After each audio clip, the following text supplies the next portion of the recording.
Wasn't that incredible? Let's give them a round of applause. That was really, really incredible. And fortunately, I have not invested in gas stations. So to recap the program and give you some key highlights of what we learned today, we started off the morning Made in Africa 2, where we learned about what Senegal is doing in streamlining bureaucracy, in the inroads they're making in vaccine production, and the economic zones they're setting up to really try and accelerate the buildup of domestic manufacturing capacity in that country. The minister also spoke about how Dubai continues to serve as a hub for the continent because of connectivity, access to capital, and a strong legal and regulatory regime. We heard from His Excellency, President Paul Kagame, who spoke about the Africa Continental Free Trade Agreement and how that is game-changing, is what he called it, and the role of Dubai in linking Africa to the global economy.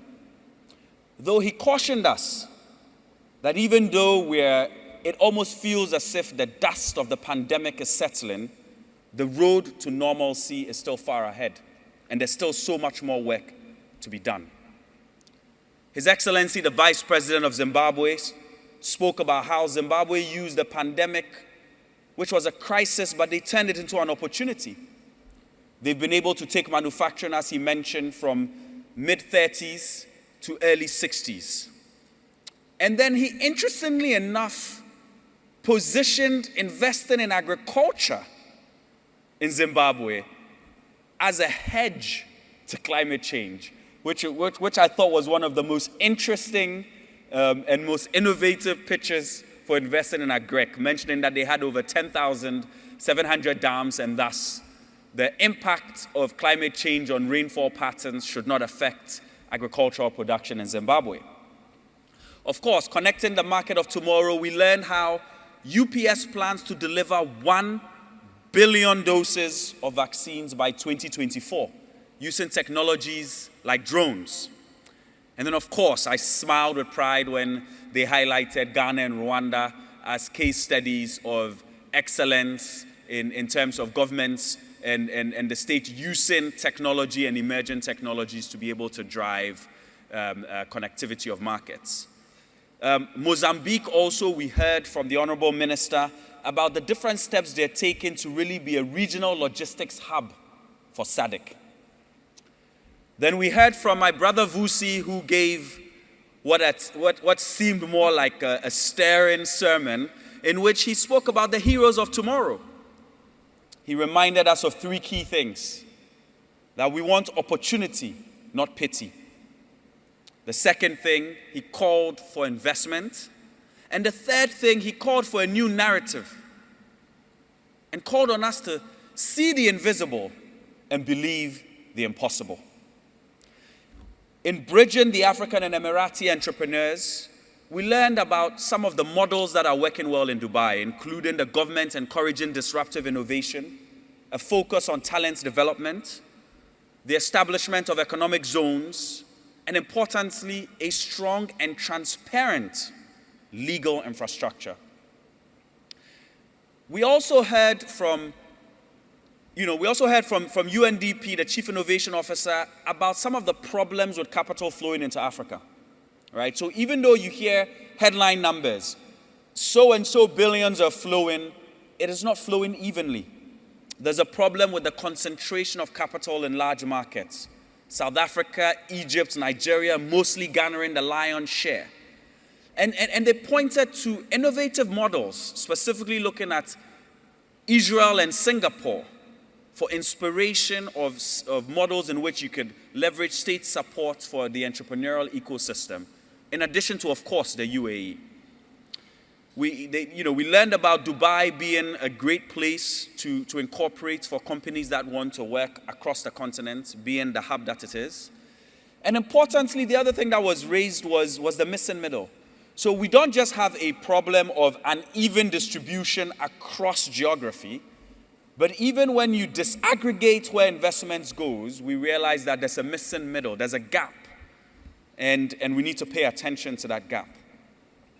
On the GBF roadshows, we learned how we're no longer in the era where Africans are stashing their money in Switzerland.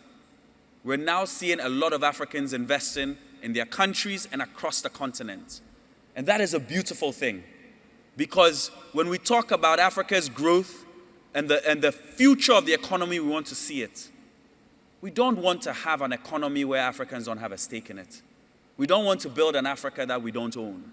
And so in as much as we continue to welcome foreign investment, it is also important that Africans continue to invest in ourselves and in one another, so that we build a real Africa in which we own our economic destiny. We also learned about the critical importance of education, human capital. All the financial capital in the world will not get us to the promised land if we do not have the human capital to execute. And speaking of that, the future of the workforce. We heard from Fred Swanecker, and if I could sum up his talk, it was digital, digital, digital. Because clearly the infrastructure in place, we're 1.3 billion people today. We're projected to be 2.5 billion in less than 3 decades. That is staggering, staggering. How do we not just fulfill the gap in human capital that exists today, but how do we prepare for the future? And Fred challenged us to really be innovative and to continue to build in digital education and in digital health.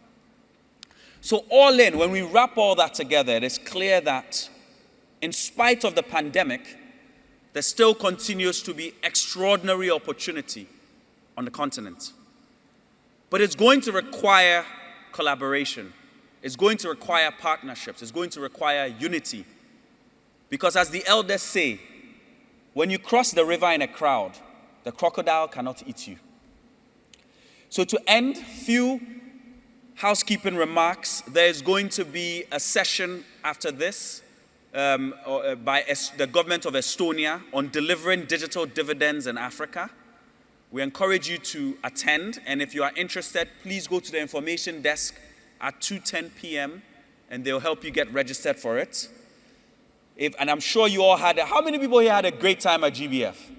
Yes? Fantastic. If you enjoy GBF Africa, there will be GBF Asian in December 2021 and GBF LATAM in March 2022.